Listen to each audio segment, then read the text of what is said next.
Gaseous exchange की बात करेंगे, can anyone describe gaseous exchange to me? क्या कोई बच्चा मुझे गैसियस एक्सचेंज एक्सप्लेन कर सकता है कि गैसियस एक्सचेंज क्या होता है? अच्छा भाई प्यारे बच्चों, आप लोगों के मैसेज देख रहा था मैं, आप लोगों ने कहा कि sir exchange of carbon dioxide in oxygen, oxygen का इनहेल करना और कार्बन डाइऑक्साइड को एक्सपेल करना, ऑक्सीजन की movement inside and outside the lungs, exhale and inhale CO2 and oxygen, gas exchange the process that occurs between oxygen carbon dioxide. बेहतरीन। यानी in short अगर मैं इसको आपके सामने समराइज करना चाहूं आपकी बातों को, आप में से किसी एक बच्चे ने भी गलत नहीं कहा, विच इज वेरी गुड, कि सब बच्चों ने अपने अपने हिसाब से अपने अंदाज से एक ही बात एक्सप्लेन की है और वो एक ही बात बिल्कुल करेक्ट थी। वो ये थी कि ऐसा प्रोसेस जिसमें कार्बन डाइऑक्साइड सेल से बाहर चली जाए यानी आउटसाइड, और ऑक्सीजन आपके पास इन आ जाए यानी इनसाइड द सेल एंटर हो जाए, ये आपके पास कहलाता है गैस एक्सचेंज। ठीक हो गया? अच्छा भाई, अब आ जाते हैं जरा तफसील के ऊपर। मेरी कोशिश ये होती है कि जब भी कभी हम कोई चैप्टर पढ़ें तो उस चैप्टर का पहले इंडेक्स या कंटेंट अपने पास लिख लें कि हमने पढ़ना क्या क्या इस चैप्टर के अंदर। सर फायदा क्या होता है इसका? देखो, हमेशा हमेशा हमेशा अपनी एक आदत बना लें कि किसी भी किताब को खोलने से पहले, पढ़ने से पहले, या उस चैप्टर को खोलने पढ़ने से पहले हमेशा उस चैप्टर या किताब का इंडेक्स पढ़ा करें, ताकि आपको आइडिया हो कि हमने इसमें पढ़ने क्या जा रहे हैं चीजें। हमारे बच्चे आमतौर पे करते क्या, खट करके बुक खोलते हैं, उसके अंदर चैप्टर पे डायरेक्ट चले आते हैं। ना ना, ऐसा नहीं करना आपने हमेशा चैप्टर के कंटेंट को पढ़ना होता है कि इसमें इंडेक्स में क्या क्या चीजें हमारे पास मौजूद है जो हमसे पूछी जा सकती हैं या हमें पढ़नी है। अगर हम इस चैप्टर गैसियस एक्सचेंज के बारे में बात करें तो हम कहेंगे कि गैसियस एक्सचेंज के चैप्टर के अंदर हमारे पास जो चीजें हैं वो चीजें ये हैं कि पहली तो ये है कि इंट्रोडक्शन, जनरल इंट्रोडक्शन। उसके बाद गैस एक्सचेंज इन प्लांट्स में गैस एक्सचेंज कैसे होती है, कार्बन डाइऑक्साइड ऑक्सीजन किस तरह से अंदर बाहर होती है। गैस एक्सचेंज इन एनिमल्स में गैस एक्सचेंज कैसे होती है, यानी हम अपनी बात करेंगे, दूसरे ऑर्गेनिजम्स की जनरल ब्रीफ बातें करेंगे कि उनके अंदर ऑक्सीजन कार्बन डाइऑक्साइड किस तरह से अंदर बाहर हो रही होती हैं।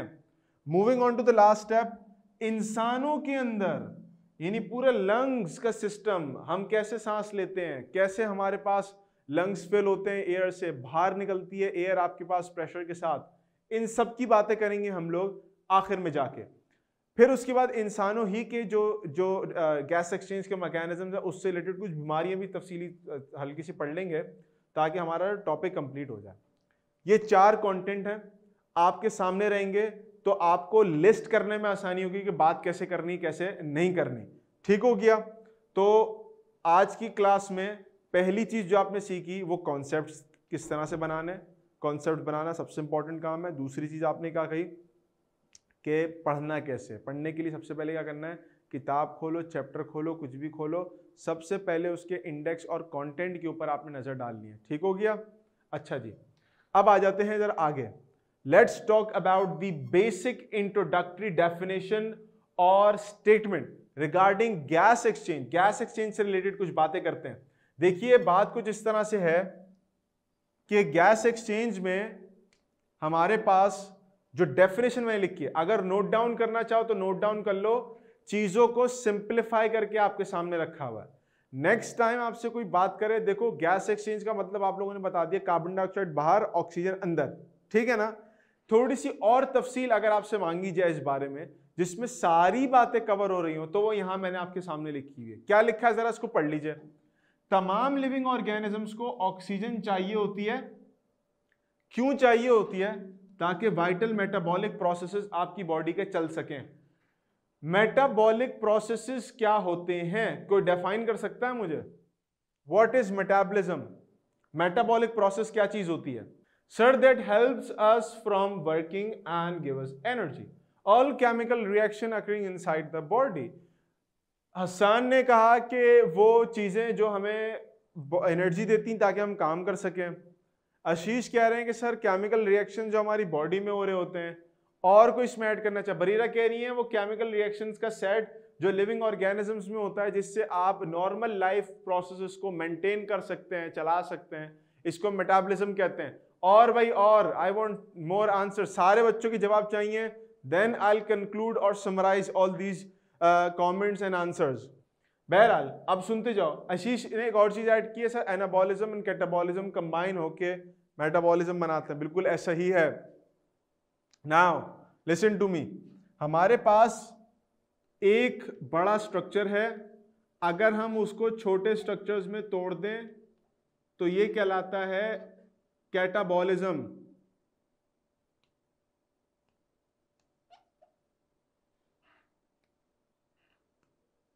ये आपके पास कहलाता है कैटाबॉलिज्म। अगर बहुत छोटी छोटी चीजें हैं उनको जोड़ के एक बड़ी चीज बना दी जाए तो ये कहलाता है एनाबॉलिज्म। आयशा कह रही है सर बेसिक फंक्शंस को रन करने के लिए लिविंग बॉडी में जो रिएक्शन हो रहे हैं उसको हम नाम देते हैं आपके पास मेटाबॉलिज्म। गुड हो गया। सबकी बातों को कंबाइन करता चलूं, सबकी बातें क्या चल रही हैं कि सर केमिकल रिएक्शन है जिससे एनर्जी निकल रही है ताकि हमारे प्रोसेसेस चल सकें।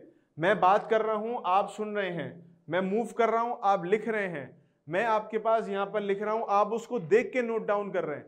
इन सब चीजों के लिए एनर्जी चाहिए और इन सब की एनर्जी आपको कहां से मिलती है? इन सब की एनर्जी आपको मिलती है आपके मुख्तलिफ केमिकल रिएक्शन से, मुख्तलिफ केमिकल रिएक्शन से। अब एनाबॉलिज्म कैटाबॉलिज्म की बात कर रहा था, अगर कोई बड़ी चीज टूट रही है छोटे पार्ट्स में और एनर्जी रिलीज हो रही है, इसको कहते हैं कैटाबॉलिज्म। अगर कोई छोटी चीजें मिलके एनर्जी इस्तेमाल करके बड़ी चीज बना रही है, इसको कहते हैं एनाबॉलिज्म। कैटाबॉलिज्म यानी टूटना, एनाबॉलिज्म यानी जुड़ना, इन दोनों को मिला के इनका जो सम होता है वो कहलाता है मेटाबॉलिज्म। क्योंकि हमारी बॉडी में नई चीजें बन भी रही हैं और टूट भी रही हैं। कोई बंदा है आपके पास मसल बिल्ड कर रहा है, ह्यूज है, तो एनाबॉलिक फंक्शंस हो रहे हैं तभी मसल ग्रो कर रहा है, उसकी बॉडी ग्रो कर रही है। लेकिन अगर आपके पास आप डाइटिंग कर रहे हो, चर्बी घुल रही है आपकी बॉडी के अंदर, तो आपकी जो चर्बी है वो टूट रही है। This is known as catabolism. किसी चीज का बनना, किसी चीज का टूटना, ये आपके पास कहलाता है कंबाइंड, कहलाता है मेटाबॉलिज्म या मेटाबॉलिज्म। समझ रहे हो मेरी बात को प्यारे बच्चों? तो किसी भी रिएक्शन को चलाने के लिए हमारे पास ऑक्सीजन की रिक्वायरमेंट होती है। ऑक्सीजन की जरूरत को पूरा करने के लिए हम इनहेल करते हैं ऑक्सीजन। वो कैसे करते हैं? हमारे पास कार्बन डाइऑक्साइड रिक्वायर्ड होती है, एक्सहेल होती है वो, और ऑक्सीजन आपके पास जो है वो बॉडी में दाखिल होती है। मेटाबॉलिक रिएक्शंस को चलाने के लिए हमें ऑक्सीजन रिक्वायर्ड होती है। बहुत सारे मेटाबॉलिक रिएक्शंस होते हैं। सबसे कॉमन रेस्पिरेशन होता है जिसमें आपके पास फूड की ब्रेकडाउन होती है और एनर्जी रिलीज होती है, ऑक्सीजन चाहिए होती है। ऑक्सीजन कहाँ से आ रही है?